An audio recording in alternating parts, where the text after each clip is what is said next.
Bonjour les mams, aujourd'hui je vous propose la recette des spaghettis aux crevettes qui est de loin ma recette de pâtes préférée. Pour ce faire on va avoir besoin de belles crevettes que vous voyez là, donc à peu près 300 grammes. Le calibre c'est à vous de choisir, pour ma part je prends des moyennes. On viendra les décortiquer, pas entièrement, je vous montrerai tout à l'heure pour que ça conserve un peu de saveur. Ensuite on va avoir besoin donc de 30 grammes d'huile d'olive, d'une cuillère à soupe de concentré de tomate, d'une boîte de pulpe de tomate, tomate concassée, tomate pelée à vous de voir. Et enfin, en matière d'épices, on va avoir besoin d'une demi-cuillère à sel. Pas trop de sel parce que les crevettes sont déjà salées, donc évitez de mettre trop de sel. Une demi-cuillère à café de poivre, une demi-cuillère à café d'ail semoule, une cuillère de cumin et une cuillère de paprika fort.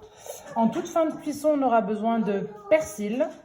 Et là, je suis venue mettre dans mon Thermomix un oignon coupé en deux ainsi que 6 gousses d'ail, je vous montre.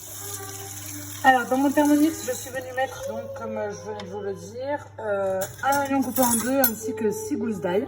Okay, et on va venir du coup hacher ceci pendant 7 secondes, vitesse 5. Alors, une fois les 7 secondes passées, je vais venir donc racler les parois de mon bol. Et je vais venir rajouter donc mes 30 grammes d'huile d'olive et faire rissoler tout ça pendant 2 minutes. Alors on vient couvrir tout ça, donc comme je viens de le dire, et on met 2 minutes. Toc. Vitesse mijotage, température, varoma. N'hésitez pas à venir recouvrir le couvercle de votre bol avec le panier de cuisson, pour éviter toute projection.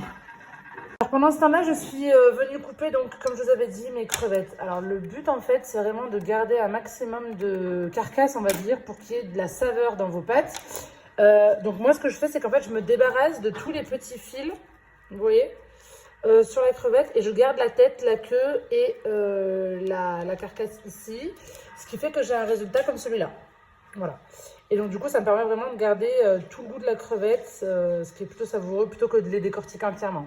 Alors pour celles et ceux qui craignent, n'hésitez pas à couper la tête, à enlever aussi si vous voulez la veine intérieure qui est ici, à vous de voir, voilà.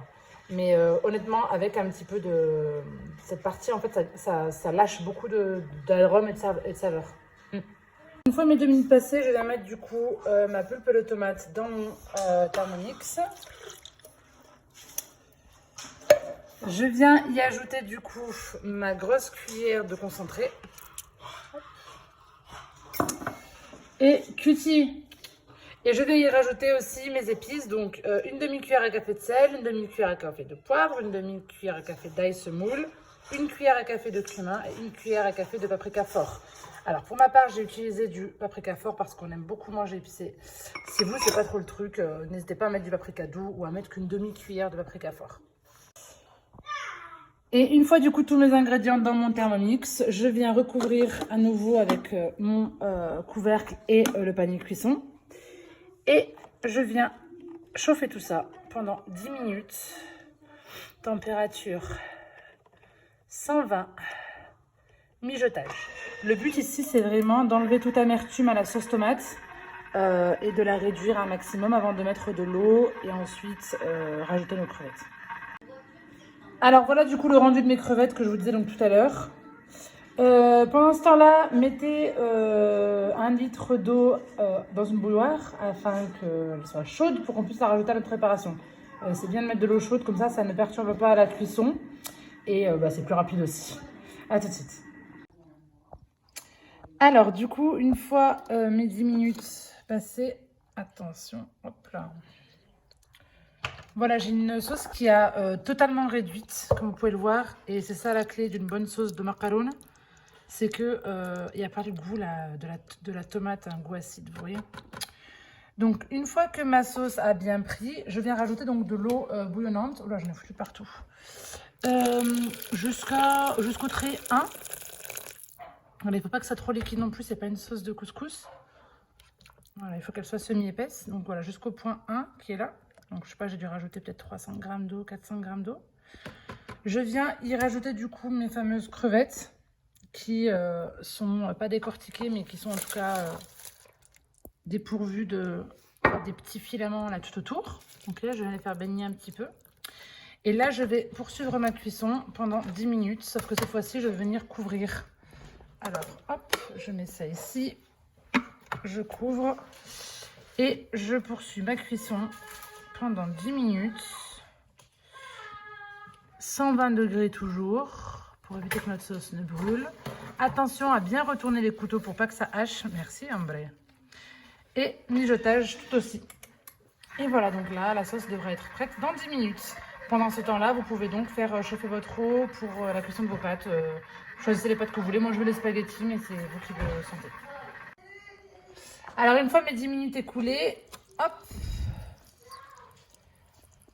je viens vérifier que tout est bien cuit.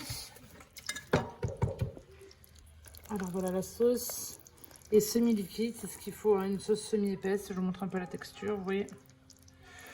Avec les crevettes qui sont donc bien complètes, hein, elles n'ont pas été hachées, encore heureux.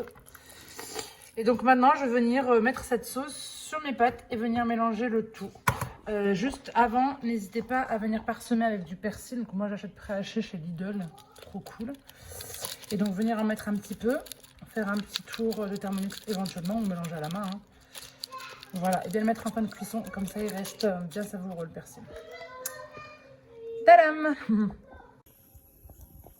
Et voilà donc mon joli résultat.